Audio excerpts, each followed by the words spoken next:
भेज दीजिए, सबको लगेगा क्लास नहीं होगा। चलिए, मन नहीं लगा आज ऊपर की क्लास में, कल हम नीचे में जाएंगे तो मूड फ्रेश होगा।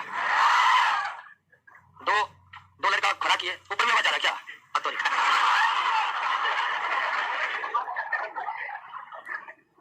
और अवधारणा ये विकसित होती है। वैसे तो हम भी क्लास किए थे अपने जमाने में। और बैठने का टैलेंटेड लड़का जो होता है उसको मतलब सिर्फ पढ़ने से होता है। कोना धरेगा, 5 मिनट पहले निकल जाएगा, मतलब छुट्टी होने से पहले जल्दी निकल जाए और आराम से आके बैठेगा। फिर भी हम क्वेश्चन पूछा नहीं करते हैं। कितनी बार उससे सर बोलेगा, पूछते है नहीं, कल एक तो पढ़ाने का ठीक से कोई पैसा नहीं देता है, ठीक है, पूछने में हम काफी टाइम वेस्ट करेंगे। आपको कोचिंग चलाना, आप पूछिए, हमारा बदलाव भी पूछ लीजिए। फिर भी आज मन किया पूछे, 2 लड़का खड़ा किए, दोनों का याद नहीं है, शकल सूरत एकदम पूरा टैलेंटेड जैसे बनाया हुआ है। दंग रह गए हम, और दंग इसलिए रह गए कि आप जानते नौकरी का प्रेशर कितना होता है। हम तो कुछ तो पैसा कमा रहे, कितना आपकी तरह प्रेशर नहीं झेल रहे हैं, फिर भी परेशानी तो पढ़ाने का है ही। नौकरी करने का इतना प्रेशर है, जब कितना भी पढ़ लीजिए ना, आपको दिल में लगेगा नहीं कुछ बाकी है, कुछ बाकी है। और ये हमेशा रहेगा, जब तक रिजल्ट नहीं आ जाएगा तब तक आपको लगेगा कुछ ना कुछ पढ़ना बाकी है। ऐसी स्थितियों में सिलेबस को कई शर्तों से मिला जुलाकर एक जगह किया ताकि आपको रखने में आसानी होगा। अब हमारे नोट्स को देखे होंगे, नोट्स में इतना ज्यादा कलेक्शन कर दिए क्वेश्चन, क्योंकि आपको भटकना नहीं पड़ेगा कि लुसेंट पढ़ना है, घटना चक्र लेना है, फिर ये पब्लिकेशन का, तो हम उस काम को आसान कर दिए कि सारा क्वेश्चन चाहे लुसेंट का हो, घटना चक्र, जहां पर भी जितने बोर्ड पूछा हुआ सारे प्रश्न एक जगह कर दिए। और 3 चैप्टर पढ़ाए हुए, तीनों चैप्टर का थ्योरी डिस्कस जो किए है, आपको लगा कि कम है, कम तो है पूरा, तो हम भी नहीं जानते बायोलॉजी को, लेकिन क्या थ्योरी अच्छी तरह हुआ कि नहीं हुआ।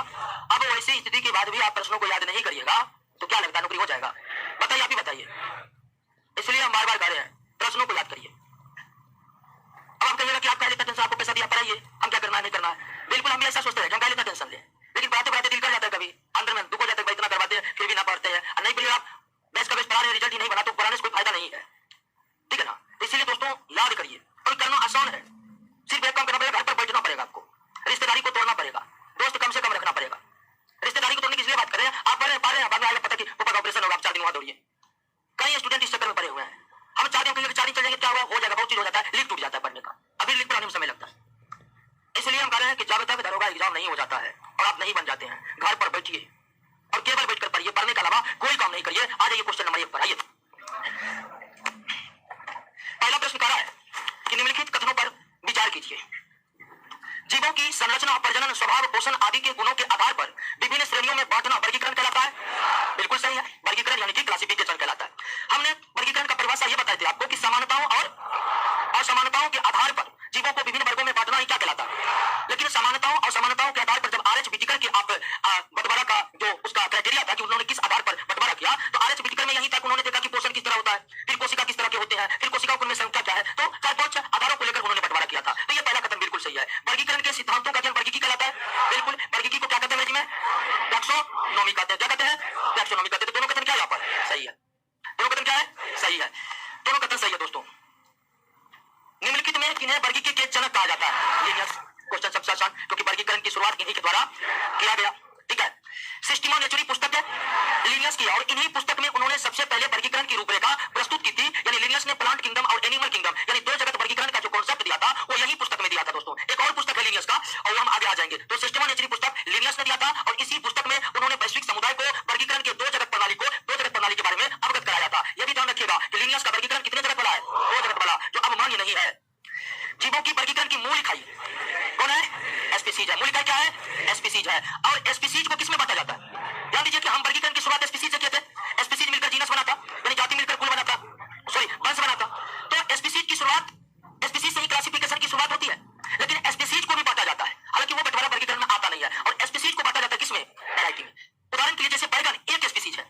बैगन जानते हैं ना, वो एक स्पीसीज है, लेकिन बैगन कई प्रकार के होते हैं। बैगन, काले बैगन, गोल बैगन, लंबे बैगन वगैरह वगैरह। तो वो विभिन्न प्रकार के बैगन वो क्या कहलाएगा? वैरायटी कहलाएगा। यानी अगर हम स्पीसीज को बांटे तो स्पीसीज किसमें बटेगा? वैरायटी में बढ़ेगा। ठीक उसी तरह अमरूद पौधों की एक ही स्पीसीज है, लेकिन अमरूद की भी कई वैरायटी है कि नहीं? और आप जानते हैं कि भारत में फलों की सबसे ज्यादा वैरायटी है और फसलों में धान की सबसे ज्यादा वैरायटी है, ठीक है। आगे बढ़ते हैं दोस्तों। स्पीसीज क्या है? स्पीसीज है अंतर प्रजनन करने वाली ऐसे जीव जो आपस में प्रजनन कर सके, और आपसी प्रजनन को ही क्या कहते हैं? अंतर प्रजनन। यहाँ पर इस शब्द में आपको दिक्कत होता होगा, अंतर प्रजनन मतलब आपस में प्रजनन। तो ऐसे जैविक समुदाय जो आपस में प्रजनन कर सके या अंतर प्रजनन कर सके और अपने जैसे बच्चे उत्पन्न कर सके, या पौधों के संदर्भ में पौधे उत्पन्न कर सके, उसे ही हम क्या कहते हैं? जाति कहते हैं, ठीक है। उसे ही क्या कहते हैं? जाति कहते हैं। इस पृथ्वी पर पौधों से ज्यादा जाति जंतु की है, लेकिन जंतु से ज्यादा संख्या पौधों की है। द्विपद नामकरण पद्धति सर्वप्रथम कैरोलस लिनियस ने। आप जानते हैं कि किसी भी जाति के जीवों का कई क्षेत्रों में अलग अलग नाम होता है, लेकिन एक नाम ऐसा होता है जो पूरे विश्व में क्या होता है, समान होता है। जाति का वैसा नाम जो पूरे विश्व में समान हो उसे वैज्ञानिक नाम कहते हैं। पौधों के संदर्भ में कभी कभी वानस्पतिक नाम भी कहते हैं, और जीवों के वैज्ञानिक नाम या वानस्पतिक नाम पौधों के संदर्भ में जिस पद्धति के द्वारा लिखा जाता है उसी को क्या कहते हैं, विनाम पद्धति कहते हैं। और इसके भी जनक और इसका भी सबसे पहले इजाद करने वाले वैज्ञानिक कौन थे, कैरोलस लिनियस। हालांकि कैरोलस लिनियस पेशे से डॉक्टर थे, लेकिन डॉक्टरी उन्होंने कभी ठीक से की नहीं, हमेशा बागवानी में ही समय बिताए। तो ऐसे व्यक्ति मिलेंगे जिसका पूरा जिंदगी बागवानी में गुजर गया। एक कैरोलस लिनियस को आप जान ही रहे हैं, आगे चलकर मेंडल को आप जानेंगे। मेंडल भी पूरा जिंदगी अपने बागवानी में गुजार दिया। 5 जगत वर्गीकरण आर्यच विट्टिकर ने दिया था। किन किन आधारों पर 5 जगत बनाया, इसमें कोई दिक्कत नहीं। पोषण की विधि, कोशिका के प्रकार, कोशिका के संख्या, पोषण की विधि और विकासीय संबंध। विट्टिकर के 5 जगत वर्गीकरण में प्रोकैरियोटिक को रखा गया किसमें, प्रोकैरियोटिक केवल और केवल, बाकी सब में यूकैरियोटिक है। 5 जगत में केवल प्रोकैरियोटिक किसमें है, मोनेरा में है। द्विपद में पहले वंश, उसके बाद वंश को अंग्रेजी में जीनस, जाति को क्रमशः दिया है तो क्रमशः जीनस तथा स्पीसीज को कहा जाता है। द्विपद नाम पद्धति जिसके तहत वैज्ञानिक नाम लिखे जाते हैं, इनमें क्रमशः वंश और जाति होता है, अर्थात जीनस और स्पीसीज होता है, जीनस और स्पीसीज होता है। द्विनाम पद्धति का अभिप्राय है पौधे के नामों को 2 शब्दों में लिखना, वंश एवं जाति, यानी 9 नंबर का क्वेश्चन ही है, अलग तरीके से पूछ लिया गया है। वर्गीकरण की प्राकृतिक सिस्टम स्वीडिश वैज्ञानिक कैरोलस लिनियस ने किया था। यानी कि यह भी आप जान लीजिए कि वर्गीकरण की प्राकृतिक सिस्टम किस वनस्पति वैज्ञानिक ने विकसित किया था, तो स्वीडिश थे ये प्राकृतिक सिस्टम नहीं किया था। प्राकृतिक सिस्टम कैरोलस लिनियस ने विकसित नहीं किया था। किसने किया था, तो एक प्रश्न है इसके संदर्भ में हम आ रहे हैं, लेकिन वे स्वीडिश वैज्ञानिक थे, आगे उसका नाम आपको पता चल जाएगा। पौधे का नाम देने वाला विज्ञान क्या कहलाता है, किसके बारे में पूछा है, विज्ञान कौन है, वर्गीकीय। वर्गीकरण एक तरीका है, वो विज्ञान नहीं है। विज्ञान की शाखा कौन है, वर्गीकीय है। क्लियर बात समझ गए ना, यहाँ कंफ्यूजन पैदा हो सकता है, तो कंफ्यूजन को दूर कीजिए। वर्गीकरण एक तरीका है, जबकि विज्ञान की शाखा कौन है, वर्गीकीय, जिसमें अध्ययन किसका किया जाता है, वर्गीकरण का। हालांकि अंग्रेजी नाम रहता है, कोई दिक्कत आपको नहीं होता। 5 जगत में कुल कितने जगत में केवल 1 कोश के जीव, केवल कितने जगत में, 2। मोनेरा और फंगी में 1 कोश के भी है, और यानी 2 किंगडम में केवल 1 कोश के, 2 में केवल बहुकोश के, 1 में 1 कोश के बहुकोश के दोनों। फंगी में 1 कोश के बहुकोश के, प्लांटी और एनिमिलिया में केवल और केवल बहुकोश के, मोनेरा और प्रोटिस्टा में केवल और केवल 1 कोश के। कोई दिक्कत दोस्तों। स्पीसीज प्लांटेरम पुस्तक भी किसने लिखा है, सिस्टमा नेचुरी पुस्तक भी किसने लिखा है, सिस्टमा नेचुरी पुस्तक में उन्होंने वर्गीकरण की रूपरेखा प्रस्तुत की थी, जबकि स्पीसीज प्लांटेरम में उन्होंने वैज्ञानिक नाम लिखने के विनाम पद्धति की रूपरेखा प्रस्तुत की थी। याद रखिएगा, स्पीसीज प्लांटेरम और सिस्टमा नेचुरी दोनों ही पुस्तक कैरोलस लिनियस के हैं। मोनेरा जगत के जीवों में किस प्रकार का पोषण होता है, तो मोनेरा जगत में बैक्टीरिया आते हैं, साइनो बैक्टीरिया आते हैं, साइनो बैक्टीरिया स्वपोषी होते हैं, कई बैक्टीरिया विषमपोषी होते हैं, कुछ सहजीवी। तो इसका सबसे सर्वश्रेष्ठ आंसर है स्वपोषी, और नहीं तो सहजीविता भी होते हैं। सहजीविता मतलब सहजीवी। मोनेरा किंगडम के कई बैक्टीरिया सहजीवी होते हैं, जैसे राइजोबियम बैक्टीरिया, कौन सा पोषण होता है उसमें, सहजीवी पोषण होता है। लेकिन यहाँ पर आपका सर्वश्रेष्ठ विकल्प क्या होगा, डी होगा। और आपको हम मोनेरा जगत जब बताते तो बता रहे हैं कि मोनेरा जगत में मुख्य बैक्टीरिया है, और बैक्टीरिया में पोषण के सभी तरीके होते हैं। यानी कि कुछ बैक्टीरिया की जाति स्वपोषी होते हैं, अधिकांश बैक्टीरिया की जाति विषमपोषी होते हैं, कुछ बैक्टीरिया की जाति आपको सहजीवी के रूप में अपना जीवन व्यतीत करते हैं। नेक्स्ट, प्रोटिस्टा जगत के अंतर्गत सभी दे दीजिए, कीमो, ऑटोट्रोप, हेटेरोट्रोप और ऑटोट्रोप। हेटेरोट्रोप मतलब विषम पोषण, ऑटोट्रोप मतलब स्वपोषण। अब ये एक नया नाम कीमो ऑटोट्रोप क्या है। कीमो ऑटोट्रोप आप 6 नंबर जो है ना उसमें पोषण है, उसमें एक बार पढ़िएगा, नहीं तो समझिए कीमो ऑटोट्रोप का मतलब क्या हुआ। कुछ जीव ऐसे होते हैं, खासकर बैक्टीरिया ही, कुछ बैक्टीरिया में इतनी क्षमता है कि वे हाइड्रोजन सल्फाइड, लौह ऑक्साइड जैसे तत्वों का ऑक्सीकरण करके ऊर्जा प्राप्त कर ले। कुछ बैक्टीरिया में यह क्षमता है कि वे हाइड्रोजन सल्फाइड, लौह ऑक्साइड जैसे तत्वों का क्या कर दे, ऑक्सीकरण कर दे, और ऑक्सीकरण से ऊर्जा प्राप्त कर ले। जब पोषण की ऐसी विधि जिसमें जीव कुछ खास प्रकार के यौगिकों का ऑक्सीकरण करके ऊर्जा प्राप्त करता है, उसे हम क्या कहते हैं, कीमो ऑटोट्रोप कहते हैं। उसे क्या कहते हैं, कीमो ऑटोट्रोप। और कीमो ऑटोट्रोप ही है क्योंकि स्वपोषण का हम परिभाषा पढ़े हैं कि जब जीव अपने भोजन के लिए अन्य किसी जीवों पर निर्भर नहीं रहता है तो उसे क्या कहते हैं। तो अगर किसी में इस तरह से पोषण प्राप्त हो रहा है, यानी इन यौगिकों के ऑक्सीकरण से पोषण प्राप्त हो रहा है, तो निश्चित तौर पर वो अपने पोषण के लिए किसी जीव पर तो निर्भर नहीं है। तो यह भी एक तरह का क्या है, स्वपोषण है, यानी ऑटोट्रोप है। चूंकि इसमें रासायनिक पदार्थ का इस्तेमाल हुआ है, इसीलिए इसके नाम में क्या लगा हुआ है, कीमो ऑटोट्रोप लगा हुआ है। क्लियर है बात। अब एग्जांपल दिया बैक्टीरिया का हम आपको, लेकिन प्रोटिस्टा जगत में भी कुछ ऐसे जीव हैं। सही क्रम को पहचाने तो सही क्रम आपको याद है कि नहीं। स्पीसीज मिलकर क्या बनाते हैं, जीनस मिलकर क्या बनाते हैं, फैमिली मिलकर ऑर्डर मिलकर क्लास मिलकर डिवीजन या फाइलम मिलकर किंगडम। तो ये क्रम है। इस क्रम को देखिए कौन खड़ा उतरता है, स्पीसीज के बाद ऑर्डर के बाद जीनस, तो ये तो नहीं होगा। स्पीसीज के बाद जीनस के बाद ऑर्डर के बाद किंगडम, लगता है बी होगा। फिर भी चेक करें, जीनस के बाद स्पीसीज हो नहीं सकता, किंगडम के बाद जीनस होगा। तो सबसे सटीक जो बात है वो ऑप्शन बी में है, सबसे सटीक जो बात है वो ऑप्शन बी में है। ऑनलाइन दोस्तों सब तैयार है, रंजीत यादव जी, चलिए ठीक है ना। किस टेक्सोनोमिक शब्द को वर्गीकरण के किसी भी पायदान में प्रयोग में ला सकते हैं। अभी देखिए इसी तरह वर्गीकरण क्या जाता है इसको, यानी कि इसको हम वर्गीकरण का पायदान कहते हैं। जैसे 1 पायदान, 2 पायदान, तीसरा पायदान, चौथा पायदान, पांचवा पायदान, छठा पायदान, अंतिम किंगडम, 7वां पायदान। तो वर्गीकरण के पायदान का मतलब समझ रहे हैं आप किसको कह रहे हैं। प्रश्न में क्या है कि किस टेक्सोनोमिक शब्द को वर्गीकरण के किसी भी पायदान में हम प्रयोग ला सकते हैं। यानी कौन सा ऐसा शब्द है जिसको हम स्पीशीज के साथ भी जोड़ देंगे, या जीनस के भी साथ जोड़ देंगे, या फैमिली के साथ भी जोड़ देंगे, या ऑर्डर के साथ जोड़ देंगे, या क्लास के साथ जोड़ देंगे, या फैलम के साथ जोड़ देंगे। किस शब्द को हम किसी भी साथ जोड़ सकते हैं? तो ऐसा शब्द आपको ऑप्शन के अनुसार से कौन लग रहा है? जीनस तो केवल जीनस ही है, उसको हम स्पीशीज के साथ जोड़ सकते हैं। क्लास भी अपने आप में स्वतंत्र है, उसको हम किसी और के साथ जोड़ सकते हैं। स्पीशीज तो खुद अपने आप में अनोखा है, ये भी केवल अपने आप में, इसको भी हम किसी और के साथ जोड़ सकते हैं। यानी बस कौन गया? टैक्सॉन। टैक्सॉन शब्द का इस्तेमाल आप हर पायदान के लिए कर सकते हैं। यहाँ भी, या आप ये भी कह सकते हैं कि वर्गीकरण के प्रत्येक पायदान को किस नाम से जाना जाता है? टैक्सॉन के नाम से। ठीक है, वर्गीकरण के प्रत्येक पायदान को किस नाम से जाना जाता है? टैक्सॉन के नाम से। दोस्तों, निम्नलिखित में कौन प्रोकैरियोटिक है? बैक्टीरिया। कौन है? यूलोथ्रिक्स, माइक्रोफाइटस, ये सब प्रोटिस्टा किंगडम के जीव है। और प्रोटिस्टा किंगडम में आप जानते हैं यूकैरियोटिक आते हैं। वर्गीकीय अनुक्रम के जीव आपस में अंतर प्रजनन, अंतर प्रजनन मतलब आपस में प्रजनन, और आपस में प्रजनन किसमें होगा? स्पीशीज में। जीवों के बाह्य लक्षणों के आधार पर विभिन्न समूह में वर्गीकरण की विधि की कृत्रिम वर्गीकरण कहते हैं। बिल्कुल सही। बाह्य लक्षणों के आधार पर विभिन्न समूहों में वर्गीकृत करने की विधि को कृत्रिम वर्गीकरण पद्धति कहते हैं। बिल्कुल सही। और कृत्रिम वर्गीकरण पद्धति की शुरुआत किसके द्वारा किया गया था? लिंगस के द्वारा किया गया था। बेंथम और हुकर के द्वारा, डाल्टन हुकर के द्वारा, या जॉर्ज बेंथम के द्वारा नहीं किया गया था। इस तरह पहला सही है, लेकिन दूसरा वर्गीकरण जो लिंगस ने किया था शुरुआत में, तो वह बाहरी लक्षणों को देखकर ही किया था कि ये पौधा है और ये जंतु है। केवल बाहरी लक्षणों को देखकर वर्गीकरण करना क्या कहलाता है? कृत्रिम वर्गीकरण कहलाता है। और कृत्रिम वर्गीकरण की शुरुआत किसके द्वारा किया गया था? आंतरिक लक्षणों को ध्यान में रखकर वर्गीकरण करना, बाहरी लक्षणों को ध्यान में रखकर वर्गीकरण करना, या बाहरी आंतरिक दोनों लक्षणों को ध्यान में रखकर वर्गीकरण करना प्राकृतिक वर्गीकरण कहलाता है। और प्राकृतिक वर्गीकरण की शुरुआत जॉर्ज बेंथम तथा डाल्टन हुकर के द्वारा किया गया था। जॉर्ज बेंथम और डाल्टन हुकर ने वर्गीकरण की प्राकृतिक प्रणाली की शुरुआत की थी, जो स्वीडिश वैज्ञानिक है। एक क्वेश्चन था कि प्राकृतिक प्रणाली किसने विकसित की थी, तो वो प्राकृतिक प्रणाली विकसित करने वाले कौन थे? जॉर्ज बेंथम तथा डाल्टन हुकर। जॉर्ज बेंथम तथा डाल्टन हुकर। सभी जीव बने होते हैं किसके? कोशिका के बने होते हैं। अब कोशिका किसके बने होते हैं? अजय बनू, तो क्या होगा आंसर?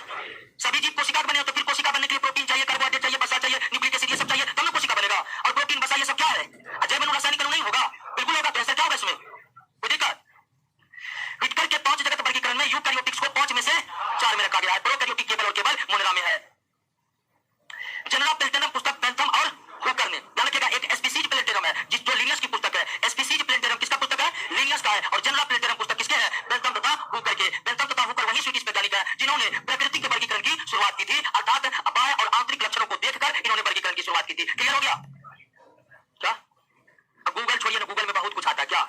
हाँ, गूगल को मत देखिए, आपको जानकारी कोई वेबसाइट न देगा। गूगल कोई जानकारी नहीं देता है, गूगल जानकारी वेबसाइट के थ्रू देता है, तो वहां पर कभी कभी गलत जानकारी आ जाती है। ठीक है, फिर भी एक बार देखिएगा कौन वेबसाइट दे रहा है। और सारे वेबसाइट ट्रस्ट नहीं होते हैं। स्थिति यह है कि हम भी वेबसाइट बना सकते हैं, आप भी वेबसाइट बना सकते हैं, और उस पर डाल दीजिए कि कहीं ऐसे लेख आ गया जिसमें गांधी जी का तेज आलोचना किया गया है। बोलने वाली बात नहीं है, राष्ट्रपिता का अपमान करना, देश का अपमान करना है। गूगल पर कहीं ऐसे लेख पड़े हुए जिसमें एकदम गलत सलत दिखा है गांधी जी के बारे में। आप क्या कहिएगा? गांधी जी गलत थे? सर ये झूठ नहीं है। कई पत्रकारों ने इसका खुलासा किया है कि गांधी जी के बारे में कोई किस सोर्स से गलत जानकारी जनता को दिया जा रहा है।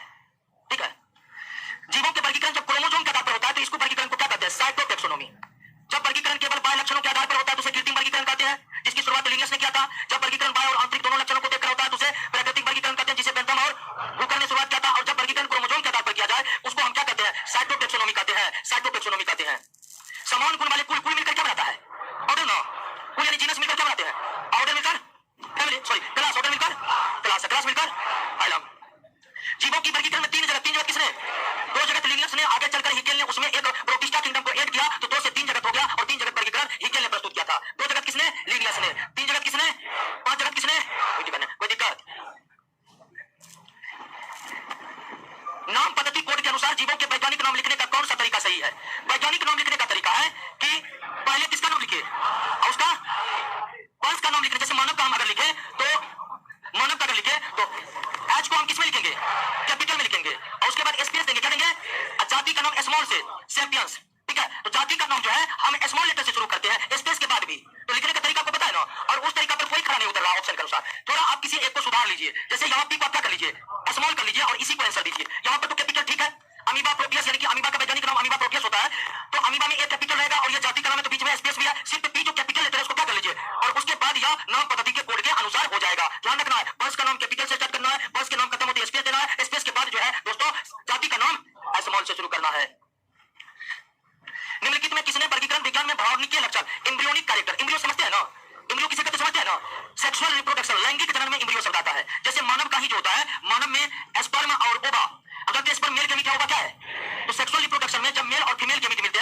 माहेश्वरी ने किया था। किसने किया था? पंचानन माहेश्वरी ने किया था। नाम से पता चल गया कि भारत के हैं। बिल्कुल। पुष्पी पद्म को, पुष्पी पद्म जिसमें फूल खिलते हैं उसको किसमें रखा गया है?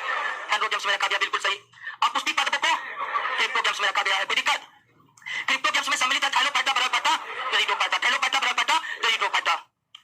एंड्रोजम्स में आवृत्त बीजी, अनावृत्त बीजी दोनों शामिल है। थाइलोपाइटा समूह के पादपों में निम्नलिखित में कौन सा लक्षण पाए जाते हैं? पादप शरीर वास्तविक जड़ तना पत्ती में विभेदित नहीं होता है। बिल्कुल सही है। इनका शरीर सूखा यानी थाइलस कहलाता है। सही है। अधिकांश पादप या तो जलीय या नमक होते हैं। सही है। यानी इनमें से सभी कथन थाइलोपाइटा के संदर्भ में सही है।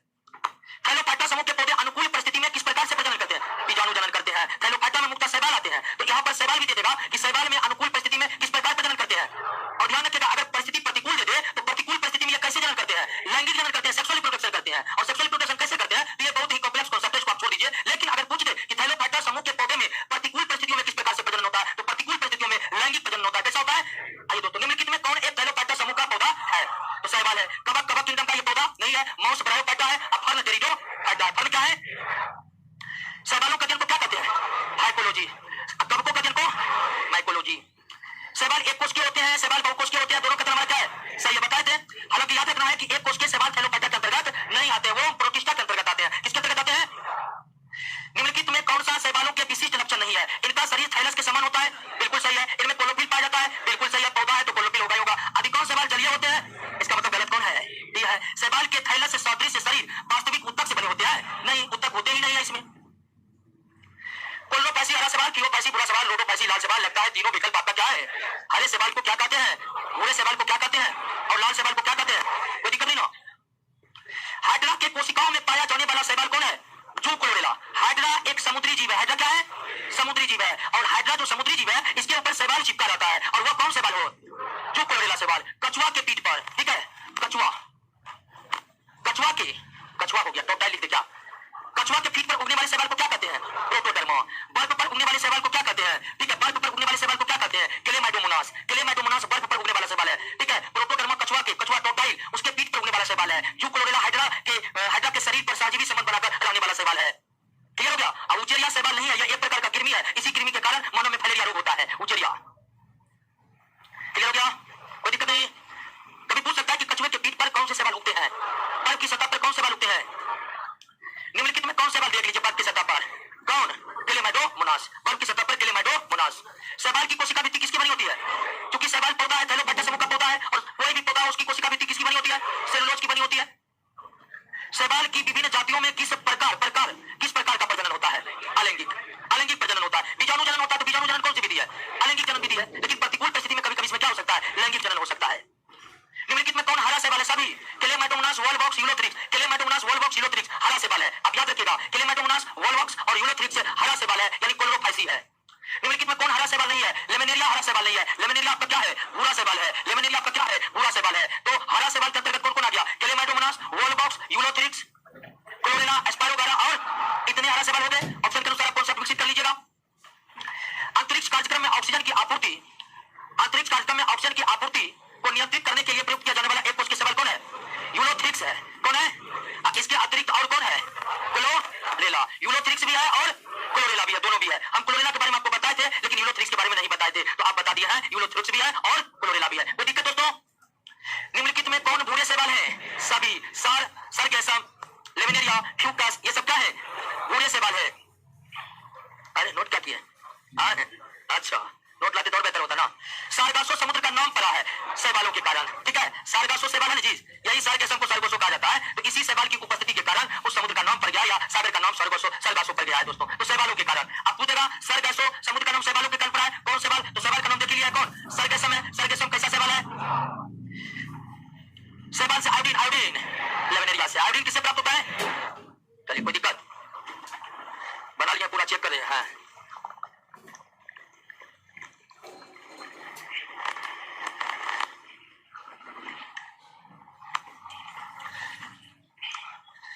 अब जो है मेरा गिलास जो है दोनों रूम में रखिए, ठीक है?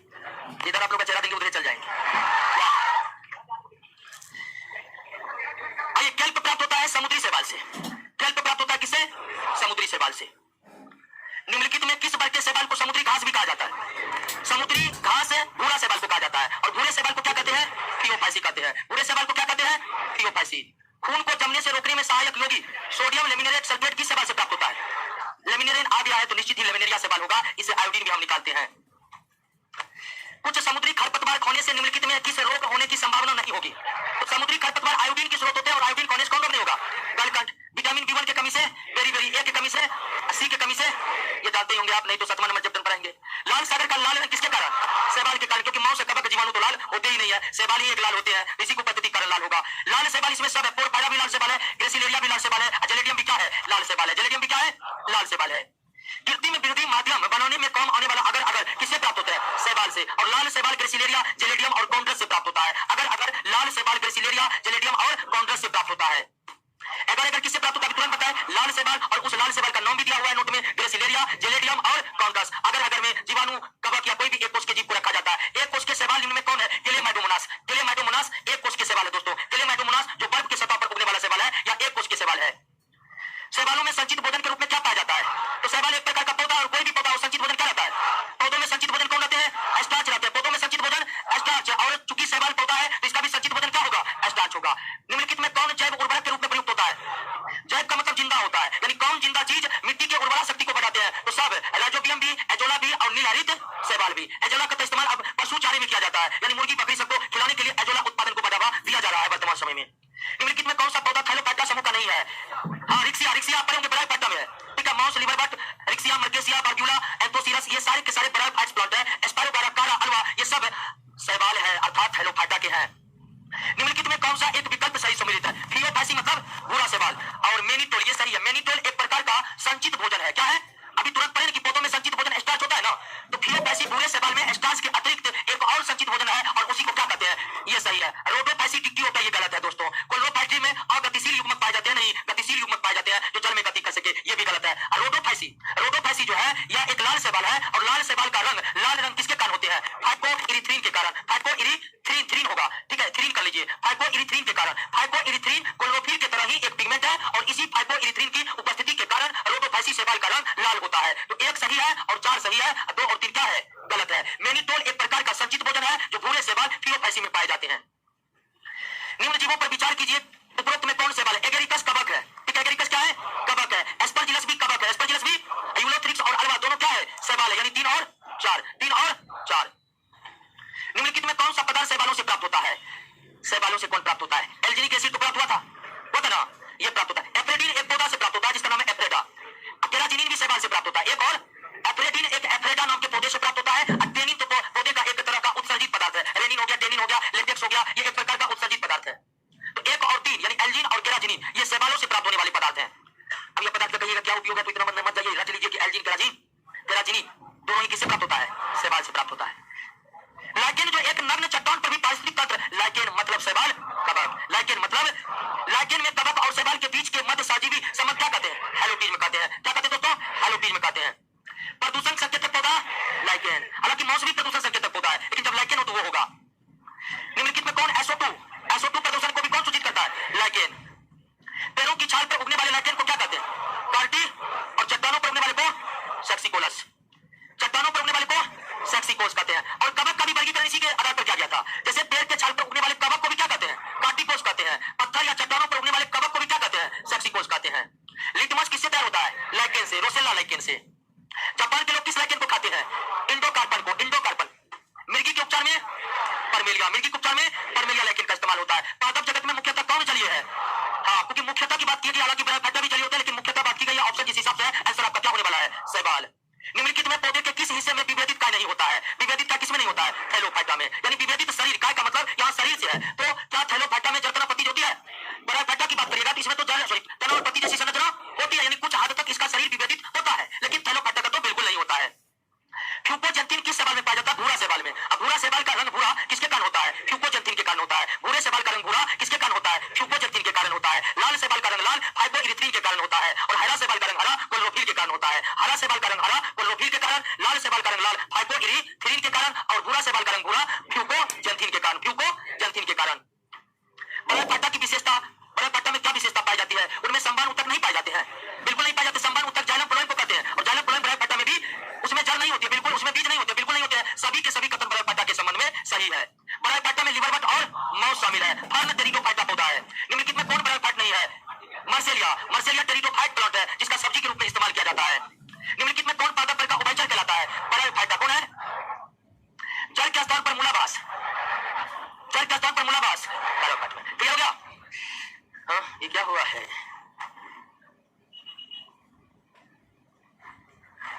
भाग रहा था।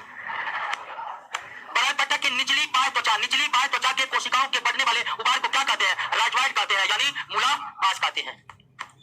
अच्छा, किसी का नाम सुमित कुमार है पीछे में? सुमित कुमार, सुमित कुमार जी, अरे कुछ कहेंगे नहीं तो बोल दीजिए। अभी है? अच्छा अच्छा, 84 नंबर। आपका सिफारिश लेकर कोई आया तो इसलिए हम बोल रहे हैं। 84 नंबर। निम्नलिखित में कौन राइजोइड के बारे में सही नहीं है? निम्नलिखित में कौन राइजोइड के बारे में सही नहीं है? राइजोइड एक मूलावास जो ब्रायोफाइट के प्लांट में पाया जाता है। इनकी संरचना और कार्य सामान्य भूपादप के मूल रोम के समान होते हैं। बिल्कुल सही है। यह विभिन्न ऊतकों की बनी बहुकोष्ठीय संरचना, बिल्कुल ब्रायोफाइट खुद बहुकोष्ठीय है तो उसका राइजोइड भी बहुकोष्ठीय होगा, यह भी सही है। यह ब्रायोफाइट की निचली बाह्य त्वचा बिल्कुल जड़ के स्थान पर आता है तो नीचे में होगा। पूर्ण विकसित तनों हजार पत्तियां होते हैं इसमें, यह तो सरासर गलत है। तो डी नंबर आपका क्या है? गलत है। निम्नलिखित में कौन एक विकल्प सही सम्मिलित है? हिपेटिकोस्पिटा लीवर पर सही है, एंथोसिरोस्पिटा हॉर्न पर सही है, बायोस्पिटा सही है। तीनों का तीनों क्या है? सही है। अब इसको रट लीजिएगा दोस्तों, ये पौधों का वर्ग है, ये पौधों का वर्ग है। जैसे फाइलम का बंटवारा और करते हैं ना आगे चलकर, फाइलम को किसमें तोड़ा जाता है? क्लास में। तो ये पौधों का क्या है? क्लास है। ये पौधों का क्लास है और इस क्लास में ये पौधे शामिल है और ये सारे क्लास ब्रायोफाइटा के हैं। किसके हैं? ब्रायोफाइटा के। क्लियर है? ऐसे प्रश्न अधिकांश तो पूछे नहीं जाते, लेकिन ये एनडीए में पूछा हुआ प्रश्न है तो डाल दिए क्वेश्चन बैंक का प्रश्न है, कभी घुमा फिरा के पूछ सकता है, आप इसको याद कर लीजिएगा। हालांकि दरोगा में इतना भीतर से प्रश्न देने का कोई सवाल उठता नहीं है। अब भी देगा तो आपके अलावा कौन बनाएगा? क्या सच के लिए विद्यार्थी लोगों को कोसता है कि बायोलॉजी पढ़ाते पढ़ाते जॉन मार देगा, क्योंकि स्थिति यह है कि 2 दिन में बायोलॉजी समाप्त हो जाता है। लेकिन वैसे से आपको सारे क्वेश्चन को पता नहीं बनेगा, तो ध्यान रखिएगा बायोलॉजी पढ़ने में लेट होता है क्योंकि बायोलॉजी से ही सबसे ज्यादा क्वेश्चन होता है। ठीक है, बायोलॉजी ही आपको टॉप करेगा। टॉप। निम्नलिखित में किसे भास्कुलर, भास्कुलर उसे कहेंगे जिसमें जाइलम और फ्लोएम होगा। तो भास्कुलर क्रिप्टोगैम्स किसको कहा जाता है? टेरिडोफाइटा को, क्योंकि क्रिप्टोगैम में टेरिडोफाइटा में ही पहली बार जाइलम फ्लोएम पाए जाते हैं। विकास की दृष्टि से प्रथम स्थलीय पौधा जिनमें जाइलम फ्लोएम टेरिडोफाइटा। निम्नलिखित में कौन एक टेरिडोफाइटा में शामिल नहीं है? मॉस, मॉस ब्रायोफाइटा है। मॉस ब्रायोफाइटा है लेकिन क्लब मॉस टेरिडोफाइटा है। ध्यान रखिएगा, मॉस ब्रायोफाइट प्लांट है लेकिन क्लब मॉस कैसा प्लांट है? निम्नलिखित में किस एक जीव में संभार ऊतक पाए जाते हैं? मर्सिलिया, क्योंकि मर्सिलिया टेरिडोफाइट प्लांट है और टेरिडोफाइट में जाइलम फ्लोएम पाया जाता है। मर्सिलिया फर्न हाउसटेल, हाउसटेल को इंग्लिश में अश्वपुच्छीय कहते हैं। निम्नलिखित में किस पादप समूह के हैं? टेरिडोफाइटा के हैं। किसके हैं? बीजों की प्रकृति टेरिडोफाइटा में उत्पन्न हुई है और बीजों की प्रकृति टेरिडोफाइटा के हेटेरोस्पोरस प्लांट में उत्पन्न हुई है। किस प्लांट में? हेटेरोस्पोरस, नोट में दिया हुआ है, हेटेरोस्पोरस प्लांट में उत्पन्न हुई है। जलीय फर्न एक प्रकार का, जलीय फर्न को कहते हैं? एजोला को कहते हैं। जलीय फर्न किसे कहते हैं? और इससे आपको जैव उर्वरक तैयार किए जाते हैं। निम्नलिखित में किसे जैव उर्वरक के रूप में प्रयोग किया जाता है? एजोला, एजोला, एजोला को जलीय फर्न भी कहते हैं क्योंकि यह जलीय पौधा है। पुनर्जीवन का गुण सिलेजिनेला में होता है, यानी पानी नहीं दीजिएगा सूख जाएगा और फिर जब पानी दीजिएगा तो फिर हरा भरा हो जाएगा। यही गुण होता है सिलेजिनेला में। निम्नलिखित में किसके बीजाणु दवा के रूप में प्रयोग आते हैं? Lycopodium, lycopodium. सबसे अधिक क्रोमोसोम ओफियोब्लोसम पौधा में होता है और ओफियोब्लोसम पौधा किसमें है? टेरिडोफाइटा में है। ओफियोब्लोसम पौधा किसमें है? टेरिडोफाइटा में है।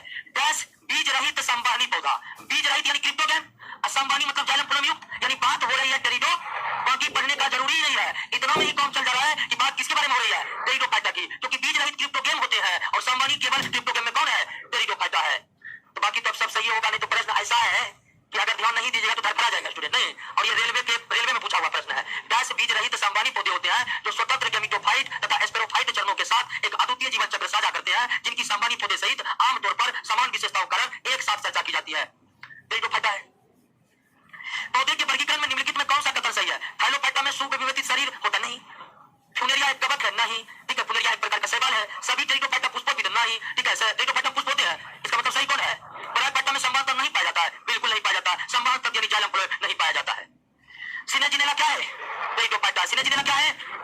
किस वर्ग के पौधे में बीज बनते हैं परंतु बीज नग्न रूप से लगे होते हैं? जिम्नोस्पर्म। जिम्नो, अब बीज को नग्न इसलिए कहते हैं क्योंकि बीज फलों के अंदर नहीं होते हैं। जिम्नोस्पर्म पौधे के बीज के बाहर फल का कोई आवरण नहीं होता है, सही है। जिम्नोस्पर्म पौधे के फूल का अभाव होता है, सही है। दोनों कथन क्या है? सही है। संसार के सबसे लंबे पौधे सिकोया, संसार का सबसे लंबा पौधा कौन है? और सिकोया पौधा किसके अंतर्गत है? सबसे ऊंचा वृक्ष जिम्नोस्पर्म, सबसे ऊंचा वृक्ष सिकोया है जो क्या है? ये कैलिफोर्निया में है। कैलिफोर्निया में एक सिकोया का वृक्ष है जो 3000 साल पुराना है। इतना विशाल है कि बीच से काटकर फोड़ने निकाला गया है, इतना विशाल। देखिएगा आप नेट पे, आप नेट पर सर्च करके देखिएगा, रेडवुड सिकोया कैलिफोर्निया लिखिएगा, अभी नहीं गौर पर। इतना विशाल पौधा है कि बीच से सड़क निकाला गया है। कई ऐसे पौधे जिसके बीच से दोस्तों ट्रेन का पटरी से बिछाया हुआ है। इतना विशाल पौधा, इतना विशाल। जिम्नोस्पर्म वर्ग के पौधे, हालांकि वो अपने भारत में नहीं है। जिम्नोस्पर्म वर्ग के पौधे में परागण बताए थे किसके द्वारा? वायु के द्वारा। देखिए जो भी पौधे का फूल जो है ना छोटा होगा, उजला होगा, समझिए उस पर ना तो मक्खी बैठेगा न ही उसको पक्षी से कोई मतलब है। इसीलिए उसमें परागण केवल और केवल किसके द्वारा होता है? वायु के द्वारा। यानी कि आप एंजियोस्पर्म प्लांट में भी जिसके फूल छोटे होते हैं, उजले होते हैं, मतलब आकर्षक नहीं रहते हैं, तो उसमें परागण किसके द्वारा होता है? वायु के द्वारा होता है। जो फूल रंग बिरंगे होते हैं और सुगंधित होते हैं, उसका परागण कीट के द्वारा। रंग बिरंगे सुगंधित कीट के द्वारा, रंग बिरंगे बिना सुगंधित वाला पक्षी के द्वारा, पक्षी के द्वारा। फाइलम ट्रेकियोफाइटा में, ट्रेकियोफाइटा में टेरिडोफाइटा, जिम्नोस्पर्म और एंजियोस्पर्म रखा गया है। ट्रेकियोफाइटा में उन पौधे के फाइलम को रखा गया है जिसमें जाइलम और फ्लोएम आते हैं। समझे कि ना? ट्रेकियोफाइटा में उन पौधे के फाइलम को रखा गया है जिसमें जाइलम और फ्लोएम आते हैं। पाइनस के पौधों में कोलोइड जल नहीं, पाइनस के पौधे में माइकोराइजल जल पाए जाते हैं और साइकस के पौधे में कोलोइड जल पाए जाते हैं। इस तरह दोनों ही कथन यहाँ पर क्या है? गलत है। बताए थे ना बात? ऐसे जल जिसमें कवक साजीवी के रूप में रहे उसे क्या कहते हैं? माइकोराइजल जल कहते हैं। ऐसे जल जिसमें शैवाल साजीवी संबंध के बनाकर रखे उसे कोलोइड जल कहते हैं। साइकस में कोलोइड जल पाया जाता है, पाइनस में। अब याद करने का तब, सो से साइकस, सो से शैवाल, सो से साइकस, सो से शैवाल वाला क्या होगा? याद करने में आसानी रह जाएगा। जिम्नोस्पर्म का मेवा चिलगोजा, चिलगोजा फल नहीं है, बीज है। चिलगोजा किससे प्राप्त होता है? पाइनस के फल से कि बीज से? बीज से, क्योंकि पाइनस जिम्नोस्पर्म में इसमें फल होता ही नहीं है। साबूदाना किससे? साइकस से। साबूदाना साइकस से। साइकस के तने से चीरा लगाकर स्टार्च निकाला जाता है और फिर उसे कई प्रोसेस के बाद साइकस साबूदाना बनाया जाता है। जिम्नोस्पर्म का पौधा कौन है? चीर। हर्न टेरिडोफाइटा है, आम एंजियोस्पर्म है, मॉस ब्रायो। जीवित जीवाश्म किसे कहते हैं? अब जीवित, आप जानते हैं जीवाश्म किसी जीव के बहुत पुराने नमूने को क्या कहते हैं? जीवाश्म कहते हैं। यानी कोई जीव का 3000 4000 साल पुराना कोई अवशेष प्राप्त हुआ है और आप जानते हैं जीवाश्म अपसादी चट्टानों में दबे होते हैं, तो बहुत पुराने जीवों के अवशेष जो प्राप्त होते हैं उसे ही जीवाश्म कहते हैं। लेकिन यहाँ पर क्या है? जीवित जीवाश्म। जीवित जीवाश्म साइकस को इसलिए कहते हैं कि साइकस का कोई प्लांट जो है इस पृथ्वी पर 4000 साल से पुराना है और आज भी लहरा रहा है दोस्तों। इसीलिए उसको किसकी संज्ञा दी जाती है? जीवित जीवाश्म की संज्ञा दी जाती है। आपको समझे कि नहीं समझे? यानी साइकस को इसलिए जीवित जीवाश्म कहते हैं क्योंकि कई ऐसे साइकस के पौधे आज भी इस पृथ्वी पर है, जैसे कैलिफोर्निया कहीं जो है ज्वाइंट रेडवुड सिक्वोया, सॉरी सिक्वोया अलग पौधा हो गया, मतलब साइकस के काफी 3-4 हजार साल से पुराने पौधे आज भी पृथ्वी पर है और एकदम स्वस्थ अवस्था में है, इसलिए उन्हें जीवित जीवाश्म की संज्ञा दी गई है। सबसे बड़ा बीजोंड किसका होता है? साइकस। अब बीजोंड क्या है? बीज के भीतर पाई जाने वाली इकाई को क्या कहते हैं? बीजोंड कहते हैं। जिम्नोस्पर्म को साधारणतः क्या कहते हैं? नग्न बीजधारी कहते हैं, क्योंकि इसके बीज के ऊपर फल का कोई आवरण नहीं रहता। आगे पढ़ने का कोई काम नहीं है, लेकिन फिर भी पढ़ लीजिए, एक बार पढ़ लीजिए तो तब तक हम पानी पी लेते हैं।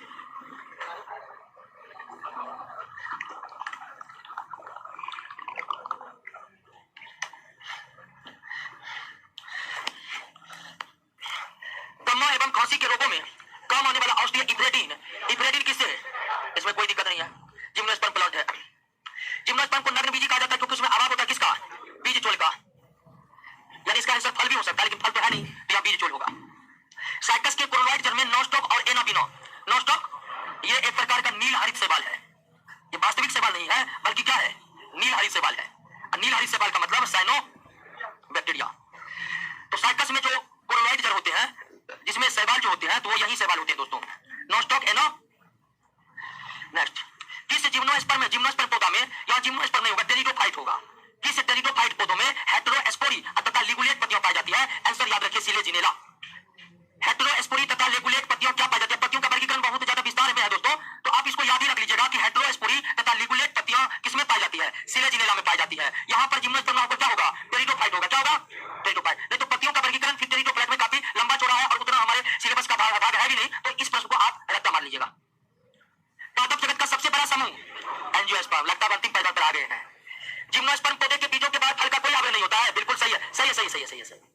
एंजियोस्पर्म का बीज हमेशा फल के भीतर पाए जाते हैं। बिल्कुल सही है, दोनों कथन क्या है? सही है। मनुष्य की अधिकांश आवश्यकता जैसे अनाज, फल, सब्जी की आपूर्ति कहां से होती है? एंजियोस्पर्म से होती है। कौन होती है?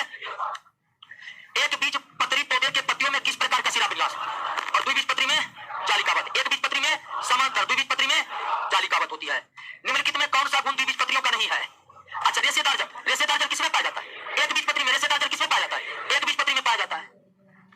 निम्न पौधों पर विचार कीजिए। केला, धनिया, नारियल एक बीजपत्री कौन है? केला एक बीजपत्री है, नारियल भी एक बीजपत्री है, लेकिन धनिया क्या है? तो 1 तथा 3 ऑप्शन में नहीं है। 1 तथा 3 धनिया द्विबीजपत्री है। धनिया को आप देखे भी होंगे, उसमें 2 बीजपत्र होते हैं। नारियल के पत्ते में आप देखे होंगे कि समांतर शिरा विन्यास होता है, तो नारियल को पत्तों को देखकर आप पहचान सकते हैं कि वो एक बीजपत्री है। केला के भी पत्तों को देखकर आप पहचान सकते हैं कि वो एक बीजपत्री है। केला के पत्तियों में भी एकदम समांतर शिरा विन्यास होता है। क्या होता है? समांतर समांतर शिलाविन्यास होता है। इस तरह का शिलाविन्यास होता है? नहीं होता है। कौन सा विकल्प सही सुमेलित है? अच्छा, प्रश्न हमको याद आ गया है। निम्नलिखित में कौन एक बीजपत्री है? पूछ रहा है या प्रश्न पूछ रहा होगा कि निम्नलिखित में कौन एक बीजपत्री है। अब कहिएगा ये अंदाजा हमको क्यों लग गया? एक तो नोट हम ही बनाए इसलिए लग गया। दूसरा इसमें देख रहे आम, लीची, बरगद, तीन द्विबीजपत्री है और एक बांस एक बीजपत्री होता है। बांस एक बीजपत्री है जिसके पत्ते तने दोनों को देखकर आप पता लगा सकते हैं कि यह एक बीजपत्री है। तो आम, लीची, बरगद द्विबीजपत्री है, बांस एक बीजपत्री है। तो शायद हमारे अंदाज से प्रश्न ये रहा होगा कि निम्नलिखित में कौन एक बीजपत्री है, तो ये कौन है? बांस है। तो प्रश्न को थोड़ा सुधार लीजिए दोस्तों। चल रहा ऑनलाइन, एक बार ऑनलाइन वाले सबका नाम ले लेते हैं। कौन कौन है? नन्हे कुमार, राहुल कुमार, सुबोध कुमार, साधना कुमार, साधना कुमारी। आंसर दे रहा है सब? अच्छा, इस 114 पर है। तो कितना पीछा चलता है? प्रदीप कुमार, प्रीति कुमारी। चलिए, निम्नलिखित में कौन सा विकल्प सही सुमेलित नहीं है? मूंगफली नहीं है। मूंगफली का होता है एकेरिस, एकेरिस हाइपोजिया। मूंगफली का वैज्ञानिक नाम आपका सुमेलित नहीं है। मूंगफली का वैज्ञानिक नाम एकेरिस हाइपोजिया होता है। ग्लाइसिन मैक्स जो होता है सोयाबीन का होता है। किसका? सोयाबीन का वैज्ञानिक नाम है ग्लाइसिन मैक्स। तो आंसर क्या होगा? सी। मूंगफली का वैज्ञानिक नाम क्या है दोस्तों? एकेरिस हाइपोजिया। ग्लाइसिन मैक्स किसका है? बरगद का वैज्ञानिक नाम फाइकस बेंगालेंसिस है। फाइकस बेंगालेंसिस है। अब देखिए, एक आप लोगों को होमवर्क दे रहे हैं। वैज्ञानिक नाम हमको भी बहुत ज्यादा याद नहीं है। ये जो है टोमेरिंटस इंडिका, मोमाटिल्का करेंसिया, ये सब करेला का वैज्ञानिक नाम है।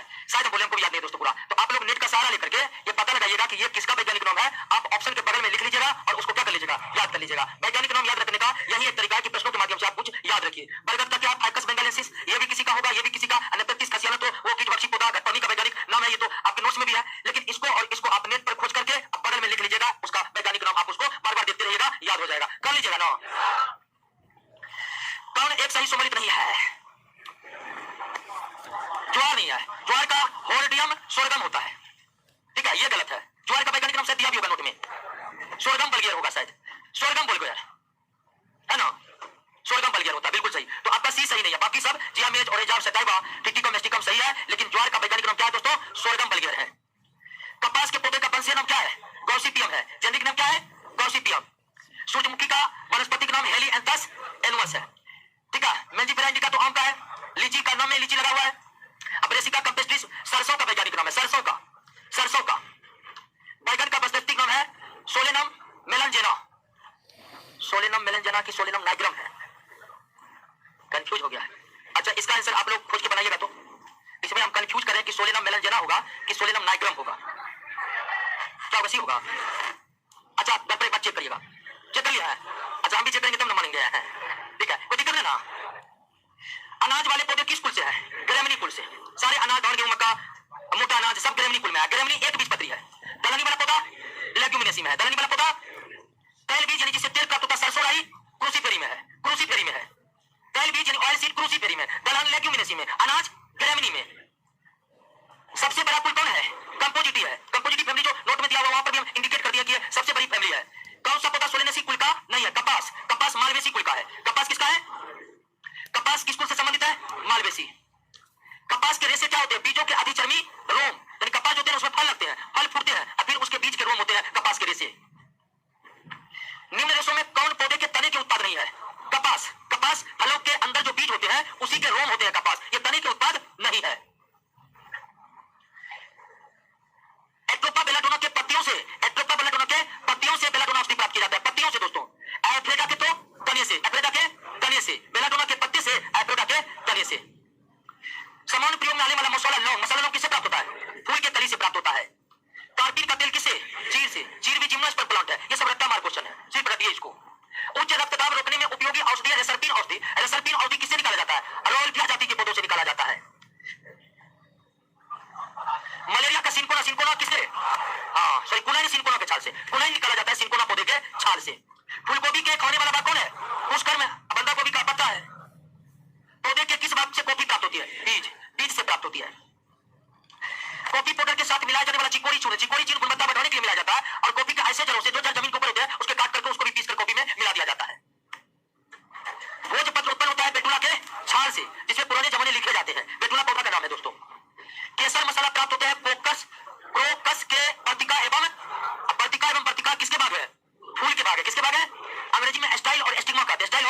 स्टिग्मा खाती है, फूल के भाग है।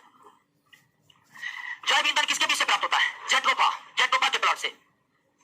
हींग प्राप्त होता है पौधे, हींग के पौधे के तने के स्राव से। हींग के पौधे के तने के प्राप्त से। हींग की खेती भारत में नहीं होती है, लेकिन हाल फिलहाल में उत्तराखंड में सरकार कोशिश कर रही है, उत्तराखंड, हिमाचल प्रदेश जैसे हिमालय राज्य में, कि वहां हींग की खेती शुरुआत करवाई जा रही है। वर्तमान समय में विश्व में सबसे ज्यादा हींग की खपत भारत में होती है, जो पूर्णतः आयात किए जाते हैं ईरान जैसे देशों से। निम्नलिखित में कौन सा एक पौधे से प्राप्त किया जाता है? हींग, सुहागा, शिलाजीत, ये सब चट्टानों के भीतर से निकाला जाता है। गाजर का रंग किसकी मौजूदगी के कारण लाल होता है? कैरोटीन के कारण। ठीक है, अब कैरोटीन जहां भी रहेगा उसको लाल करेगा। पपीते का पीला रंग किसके कारण? कैरिका जेल्थिन के कारण। किसके कारण? मिर्च की तीक्ष्णता किसके कारण? कैप्सेसिन के कारण। किसके कारण? अफीम प्राप्त होता है किससे? बिना पके फल के लेटेक्स से। बिना पके फल के लेटेक्स से। हशीश, हशीश हो गया, चरस हो गया, गांजा हो गया, भांग हो गया, ये सभी कैनाबिस के पौधा से प्राप्त होता है। किसके पौधा से? कैनाबिस के पौधा से। हशीश, चरस, भांग और गांजा ये सब कैनाबिस के पौधे से प्राप्त होता है, लेकिन भांग कैनाबिस के नर पौधा से और गांजा कैनाबिस के मादा पौधे से आता है। और सरकारी रिकॉर्ड में कैनाबिस के नर पौधे खरपतवार की श्रेणी में है, यानी वो लगा सकते हो, कोई दिक्कत। अब कैनाबिस का मादा पौधा लगाना एक गैर कानूनी अपराध है। समझे कि नहीं समझे? कैनाबिस का मादा पौधा जिससे गांजे तैयार होते हैं वो लगाना भारत में गैर कानूनी अपराध है, लाइसेंस के थ्रू आप लगा सकते हैं। लेकिन नर पौधा जिससे भांग तैयार होता है उसको सरकार ने खरपतवार की श्रेणी में रखा है, ये खरपतवार है। ठीक है, हशीश पौधे के किस भाग से प्राप्त की जाती है? तो तने के नर पुष्पकम के निस्राव, यानी कि रगड़ करके जिस तरह चरस निकाला जाता है, चरस निकालते देखे हैं यूट्यूब पर। तने तथा नर पुष्पकम के निस्राव से, याद कर लीजिए। मॉर्फिन निकाला जाता है पेपेवर सोमनिफोरम, इसका सामान्य नाम क्या है? पोस्ता। सबसे पहले पोस्ता के पौधा से अफीम, और अफीम से ही बनता क्या? मॉर्फिन से ही बनता है हेरोइन, हेरोइन से ही बनता है ब्राउन शुगर, यानी सबका बाप है कौन? अफीम। अफीम को प्रोसेस करके बनाया जाता क्या? मॉर्फिन। मॉर्फिन को प्रोसेस करके हेरोइन, हेरोइन को प्रोसेस करके ब्राउन शुगर। ठीक है, यानी सबसे बेहतर इसमें कौन है और सबसे खराब कौन है? Brown sugar. यानी अफीम और खराब उसे मॉर्फिन और खराब हेरोइन, सबसे खराब ब्राउन शुगर। ये सारे चीज यानी मॉर्फिन, हेरोइन, ब्राउन शुगर, ये सारे चीज का जननी कौन है? और अफीम किस पौधा से? पोस्ता का पौधा का वैज्ञानिक नाम क्या है? पेपेवर सेमनीफेरम। इस पौधा के कच्चे फल से लेटेक्स निकाला जाता है। कैसे फल से क्या निकाला जाता है? लेटेक्स। पौधे में बनने वाले दूधिया पदार्थ को लेटेक्स कहते हैं। दूधिया पदार्थ को, उसी लेटेक्स से तैयार होता है क्या? अफीम। तंबाकू की पत्तियों में होता है निकोटीन। मटर का पौधा शाकीय पौधा है, शाकीय पौधा। सबसे लंबा जीवित वृक्ष कौन है? सिकोया। सबसे छोटा पुष्पी पौधा कौन है? उल्पिया है। सबसे छोटा पौधा उल्पिया, इतना छोटा कि माइक्रोस्कोप लेकर देखना पड़ता है, लेकिन बहुकोषीय है। मानव निर्मित धानी कौन है? धानी मतलब फसल, धानी मतलब यानी कि जैसे गेहूं, मक्का प्राकृतिक है। टिकी को लैब में तैयार किया गया फसल है, जिसमें गेहूं और जौ को आपस में हाइब्रिडाइजेशन कराया गया, मतलब संकरण कराकर ये बनाया गया है, और ये चाइना में बना है। किस पादप को शाक्य भारत डॉक्टर कहते हैं? तुलसी। ध्यान रखिएगा, कहीं कहीं आंवला दे देता है सर, आंवला नहीं है। एक तो आंवला सब घरों में होते भी नहीं है, तुलसी इतना व्यापक नहीं होते हैं। बांस को वर्गीकृत किया गया किसमें? घास में वर्गीकृत किया गया है। धनिया का उपयोगी अंश पत्ते भी है और सूखे फल भी है। पत्ता भी सब्जी में डालते हैं, सूखे फल को पीसकर धनिया का मसाला तैयार करते हैं। इस पेड़ की छाल मसाले के रूप में दालचीनी। पत्ती के लाल, नारंगी और पीला रंग विशेष प्रकार के पिगमेंट कैरोटीनॉइड की उपस्थिति के कारण होते हैं। गेहूं, जौ, नींबू, राई, नारंगी, बाजरा संबंधित है। देखिए, गेहूं, जौ और बाजरा ग्रेमनी में आ जाएगा। गेहूं, जौ, बाजरा चूंकि अनाज है तो ग्रेमनी में।